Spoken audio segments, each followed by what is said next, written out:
On a chilly evening in 1958, Priscilla Beaulieu stepped into a small, modest home in Germany. Her blue and white sailor dress a stark contrast to the warm, familiar surroundings. At the door, her eyes met those of Elvis Presley, and everything changed for both of them. He was smitten, but his eyes also widened with shock. This was no ordinary girl, she was just 9 years old. Elvis, already a superstar, found himself in a situation he hadn't anticipated. But it wasn't just the age that stunned him, it was the beauty that radiated from Priscilla like a doll come to life. She was petite, with a presence that commanded attention despite her young age. Elvis, used to the spotlight, was both captivated and taken aback. Priscilla's arrival was unexpected, but her presence would become a regular fixture at Elvis's rented home in Gothastrasse over the next 7 months. Her parents were initially wary, but Elvis, ever the charming and sincere soul, won them over. He would drive over to their home, addressing her stepfather, a U.S. Air Force captain, with respect and promised to look after Priscilla. His sincerity was genuine, and he made sure to make a good impression. To Elvis, Priscilla was more than just a young girl. She was a symbol of innocence and purity in a world that was rapidly changing. But the world around them was not as innocent as it seemed. Elvis's own battles with substances were well known, and the news of Jerry Lee Lewis's expulsion from the UK for bigamy had sent shockwaves through the music industry. Lewis's story was a cautionary tale, but it didn't deter Elvis. He was determined to shape Priscilla, to mold her in his image, even if it meant pushing boundaries. Elvis gave Priscilla amphetamines, claiming they would help her stay awake during long nights at school. In reality, he was using them himself, and he wanted her to share in the experience. Priscilla later claimed she didn't take them, but Elvis did constantly. These pills were part of his routine, a crutch he relied on to keep up his energy and mood. He had seen firsthand how they could help soldiers stay alert during long shifts, but for Elvis, they were a double-edged sword. They fueled his performances, but also contributed to his erratic behavior and mood swings. Elvis's relationship with Priscilla was intense and all-consuming. He saw her as a canvas to paint his vision on, someone he could shape and influence, but his methods were controversial.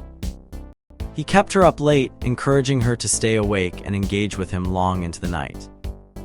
His influence extended beyond just her daily routine. He began to shape her interests and aspirations, introducing her to karate and gospel music.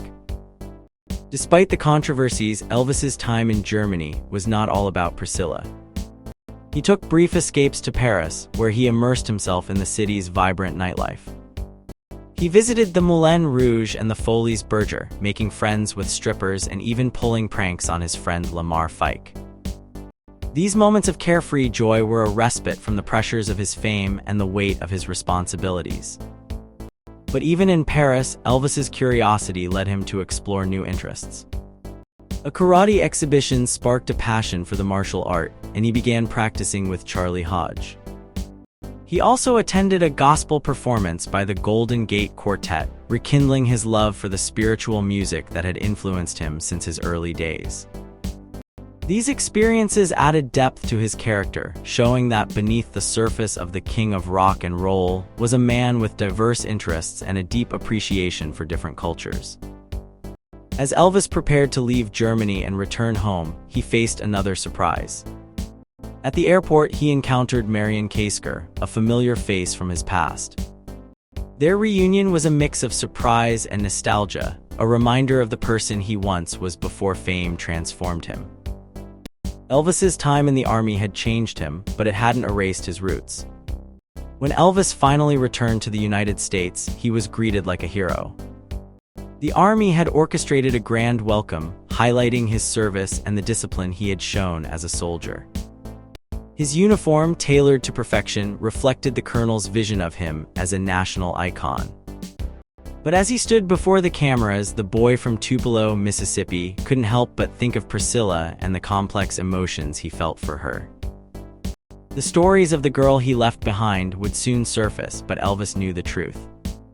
It had never been a grand romance, it was something far more complicated and real.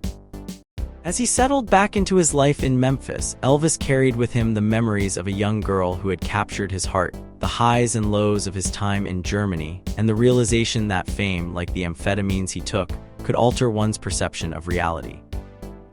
The journey had only just begun, and the challenges ahead would test everything he had learned and experienced. After returning from Germany, Elvis found himself at a crossroads. His personal life was changing fast. He had grown very close to Elizabeth Stefaniak, his secretary and occasional bedmate. To help her, he got her a job as his secretary at Graceland and even gave her a car to drive. He had also encouraged her to start seeing other men, something she had wanted but hadn't told him about. This meant Elvis was now facing a choice: continue pursuing Elizabeth, risking everything, or let her go and possibly lose her completely. The thought of losing her made him feel torn. Elizabeth and another man, Rex Mansfield, an old army friend of Elvis, were secretly seeing each other. They knew this was a problem for Elvis. If he found out, he might have been furious. Losing his job and his chance to be with Elizabeth would be devastating for both of them, but they felt strongly about being together. In the end, they decided to leave Graceland and get married quickly. This decision meant they would have to give up working for Elvis, at least for a while. When Elvis discovered their marriage, he felt betrayed. For Elizabeth and Rex, it was about following their hearts, but for Elvis, it was a personal attack. They didn't hear from him again, except for a single Christmas card. Back in Memphis, Elvis spent some time visiting his mother's grave. He couldn't accept that death ended everything. But soon, old friends started gathering around him again. Anita Wood, whom he had written sweet letters to from Germany, came to see him. Though she would mostly stay at Graceland, she knew Elvis still had feelings for her. Other women came and went, but Elvis's life was far from settled. The music world was eager to see what Elvis would do next. After a long absence, RCA Records was keen to know if he still had the magic touch for hits. With the Colonel insisting on just one night of recording, there was a lot riding on those sessions. Steve Scholes and Chet Atkins were in charge, but Elvis took charge himself, choosing songs and rejecting demos until he was happy. Scotty Moore, a key guitarist, was there, though his role had changed. Bill Black, another important musician, wasn't around to play with them that day. The first song they recorded, Stuck on You, was simple but catchy, quickly becoming a huge hit. It sold 1 million copies and reached the top of the charts in no time.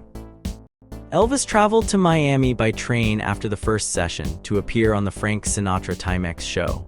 The fee was huge, $125,000 for just 2 songs. The world was eager to see the new Elvis, freshly returned from Germany, now sporting a black tuxedo and bow tie. On TV, he sang with Sinatra, and it was hard to believe Sinatra had once called Elvis a cretinous goon. Their relationship had improved, especially after Sinatra's daughter became friends with Elvis. The next day, more recording continued in Nashville. They worked hard, recording 12 songs in just 12 hours. Songs like It's Now or Never and Are You Lonesome Tonight were born, along with covers of R&B hits and pop songs. Scotty Moore got a special song, Girl Next Door Went Walking, which he had published. Even Charlie Hodge, another friend from the Army, got a duet spot, singing a song they both loved from their Paris days.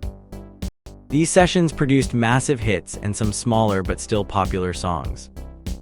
Elvis's voice had changed, becoming deeper and more controlled, though it still had that raw, emotional quality that made his early songs so special. A new RCA engineer, Bill Porter, helped capture this new sound, which many were surprised by. With his music back on track, Elvis turned his attention to Hollywood. 3 weeks later, he was in Los Angeles, ready to start his first film after the Army, GI Blues. However, he quickly realized that returning to Hollywood would not be easy. He faced a big challenge ahead. Elvis Presley faced many challenges as he transitioned from being a soldier to a Hollywood star. He often felt frustrated by the songs he had to sing in movies, which didn't always match his vision for his acting career. His first movie, GI Blues, was meant to showcase his Army days with catchy songs. However, Elvis felt these songs didn't truly represent him. He wanted to change his image and become a more serious actor, but his manager, Colonel Parker, had other plans. Colonel Parker was focused on securing big roles for Elvis, but sometimes these roles didn't align with Elvis's artistic ambitions. There was talk of Elvis playing Tony in West Side Story, a highly acclaimed musical with great songs. But Colonel Parker didn't want Elvis involved in a movie with complex music by Leonard Bernstein and Stephen Sondheim, because those songs weren't published by his own music company, and he wouldn't get a fair share of the profits. This situation highlighted a bigger problem. Elvis's music publishing deal with the Aberbach brothers limited his control over the songs he sang in movies. The deal allowed them to profit from the songs, but often the songs themselves weren't great.